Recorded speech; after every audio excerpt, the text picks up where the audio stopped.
એક ભાઈ જેલમાં હતો તો એ ભાઈને એક ભાઈએ ટપાલ લખી કે જેલમાં પણ 500 રૂપિયા મજૂરી આપે છે, તું જે મારા વ્યાજમાં પૈસા લઈ ગયો છે ને તે મને પાછા મોકલાય.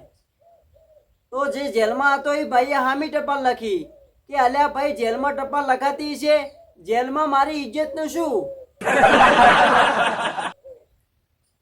હવે તારી ઇજ્જત હશે ત્યાર તો તને પેલા જેલમાં લઈ ગયા છે. આજકાલની અમુક વહુઓ પણ કમાલની હોય છે. જો હાહુમાં એક દિવસ હાથે રોટલા ઘડે ને તો હાહુમાના એટલા બધા વખાણ કરશે ને કે હાહુમાં ફૂલાઈ જાય. મમ્મી તમે રોટલા મસ્ત બનાવો છો, ગોળ ગોળ. એટલે વહુનો કહેવાનો અર્થ ઈ થાય છે હવે કાયમ માટે રોટલા તમે જ બનાવો. વખાણ કરવાથી એક ટક નીકળી જાય.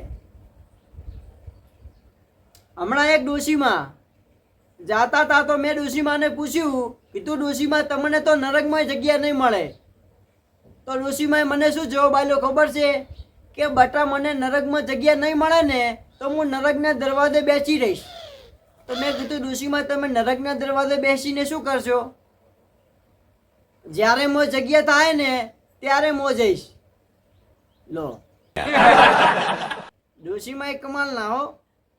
હમણાં એક ભાઈએ મને પૂછ્યું કે મારું બૈરું કે મારાથી બિયાતું નથી. તો મેં એને નાનકડી સલાહ આપી, કીધું જો સ્ત્રીને ડરાવી હોય ને તો તમારે બીજો જન્મ લેવો પડે, વંદા કે ઘરોળીના અવતારમાં.